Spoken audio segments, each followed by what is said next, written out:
नमस्कार दोस्तों आज हम आपको बताने वाले हैं किराने की दुकान खोलने से लेकर के सेल बढ़ाने तक और कितना फायदा होता है। ये सारी इन्फॉर्मेशन मैं इस वीडियो में आपको देने वाला हूं।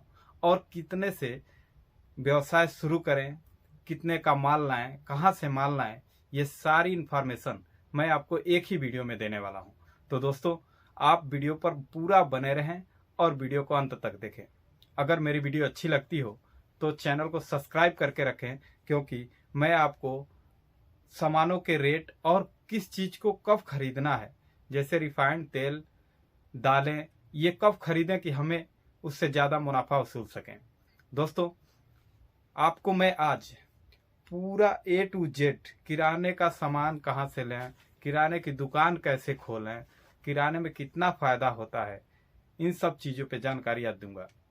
दोस्तों किराने की दुकान, पहली बात, किराने की दुकान हम कैसे खोलें। दोस्तों मैं आपको बता दूं कि किराने की दुकान खोलने के लिए हमको पूंजी की आवश्यकता होती है, लेकिन कुछ लोग सोचते हैं कि कितना लागत लगाकर खोलें। किसी के पास 2 लाख की व्यवस्था होती है, किसी के पास 4 लाख की, और किन लोगों के पास मान लीजिए 6 लाख रुपए हैं। तो दुकान खोलने से पहले मुझे एक बात ध्यान में रखनी है कि हमको अपनी सारी पूंजी एक बार नहीं लगानी है। मान लीजिए मेरे पास 2 लाख रुपए हैं, तो हम 1 ही लाख का माल लाएंगे एक बार, और उसके बाद जैसे जैसे ग्राहक का डिमांड होगा, रिक्वायरमेंट होगा, उसी हिसाब से हम माल लेते जाएंगे। तो हमको बेनिफिट ये होगा कि हम जो पैसा रखे थे उसका हम उचित सामान पे उस पैसे को लगाएंगे। नहीं तो यदि हम 2 लाख रुपए का एक ही बार माल ले लेते हैं, तो यदि हमारे दुकान में वो सामान नहीं है जो ग्राहक मांग रहा है, तो उसके लिए मुझे अलग से पूंजी लगानी पड़ेगी। तो दोस्तों पहली बात ध्यान रखना है कि यदि हमारे पास 2 लाख रुपए हैं या 4 लाख रुपए हैं या 6 लाख रुपए हैं, तो उसके आधे का ही हमको माल एक बार लेना है। उसके बाद हमें धीरे धीरे जानकारी होती जाएगी और हम उसी हिसाब से माल खरीदते जाएंगे और बेचने भी आसानी होगी। दूसरी बात, अब मान लीजिए दुकान तो खुल गई, माल भी आ गया। अब दूसरी बात, सेल कैसे बढ़ाएं। दोस्तों सबसे बड़ी समस्या है सेल कैसे बढ़ाएं किराने दुकान की। तो सेल बढ़ाने के लिए आपको थोड़ा कंप्रोमाइज करना पड़ेगा दोस्तों, क्योंकि अदर दुकानों से यदि ग्राहक आपके पास आएगा तो कुछ ना कुछ उसको बेनिफिट मिलना चाहिए, ये तो बनती है बात। दोस्तों इसी बात पे वीडियो कर दीजिए लाइक, और मैं आपको बताता हूँ कि सेल कैसे बढ़ाएं। सेल बढ़ाने के लिए सबसे पहला सबके दिमाग में ये आता है कि हम सामान का रेट थोड़ा कम कर दें। ये बात तो चलिए जायज़ है कि भाई नई दुकान है तो थोड़ा तो कंप्रोमाइज करना पड़ेगा, लेकिन सेल बढ़ाने का एक दूसरा भी तरीका है दोस्तों। आज मैं उस दूसरे तरीकों को आपको बताना चाहूँगा। जैसे मान लीजिए आपके चौराहे पर या आपके गांव में जितने भी दुकानदार हैं वो क्या क्या चीज़ रखते हैं, ये आप नोटिस करें और उससे ठीक बेहतर कुछ अलग चीज़ें अपनी दुकान में लगाएं और फ्रंट पे लगाएं, ताकि ग्राहक देखे और आपके वहां आए और उसको वो सामान मिल जाए। यही सबसे बेस्ट तरीका है ग्राहक बढ़ाने का।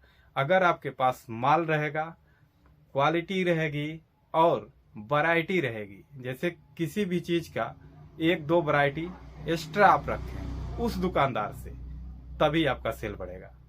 ये बात तो आपने समझ लिया। अब बात तीसरी बात मैं आपको बताना चाहूँगा। यदि आपको सेल, मान लीजिए सेल इंक्रीज हो गया, दुकान खुल गई, पूंजी लग गई, सेल इंक्रीज करना है। अब सेल भी इंक्रीज हो गया, अलग अलग वैरायटी की चीज़ें लाकर, अलग अलग रेंज बढ़ाकर। जैसे किराने की दुकान में दोस्तों बहुत सारे रेंज होते हैं, अनगिनत रेंज होते हैं, उसका कुछ कहा नहीं जा सकता किराने में क्या क्या आप बेच सकते हैं। आप जितना रेंज बढ़ाएंगे ग्राहक उतने ही ज़्यादा बढ़ेंगे। ये नहीं कि अब हमको दाल, तेल, चीनी, ये मरचा, लहसुन, दालें बस इतनी ही रखनी है, और भी चीज़ें हैं जनरल स्टोर टाइप की, तो आप लोग उसको बढ़ाएं और अपनी सेल बढ़ाएं। तीसरी बात, यदि आप नए दुकानदार हैं तो एक बात मेरे गांठ बांध लीजिए मेरा, कि इस गलती को नहीं करना है। यदि ये गलती आप करेंगे तो डूबेंगे, आपका पूंजी डूबेगा। दोस्तों शुरू में आप ग्राहकों से हाथ जोड़कर उधार के लिए मनाही करें। मनाही का मतलब ये, जिसके बारे में आप नहीं जानते हैं उसे उधार ना दें। नहीं तो किराने के सबसे वीक पॉइंट यही है, किराने की दुकान में बहुत ज्यादा बाकी लगता है और उधारी के चक्कर में बहुत सारे दुकानदार 6 महीने साल भर जाते जाते दुकान बंद कर देते हैं। तो दोस्तों, ये आपको गलतफहमी में नहीं पड़ना है कि मेरे पास ग्राहक नहीं आएगा। आपके पास रेंज है तो ग्राहक आएगा। मेरी ये बात जिसको भी पसंद आई है वो कमेंट जरूर करें। अगर आपके पास माल है तो ग्राहक आएगा, लेकिन अगर यदि उधारी में आप फंस गए और आपका रेंज कमजोर हुआ, माल आपके वहां खत्म होने लगा और लाने के लिए पैसे नहीं रहेंगे, तो जो आएगा वो भी चला जाएगा। दोस्तों, इतनी सी बात मेरी आप अपने दिमाग में बिठा लीजिए कि आपको ये नहीं सोचना है कि मेरे पास ग्राहक नहीं आ रहे हैं। आप रेंज रखेंगे, ग्राहक खुद ब खुद चल के आएंगे।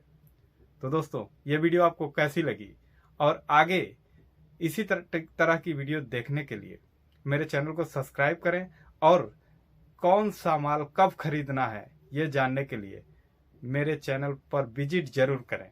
धन्यवाद, नमस्कार।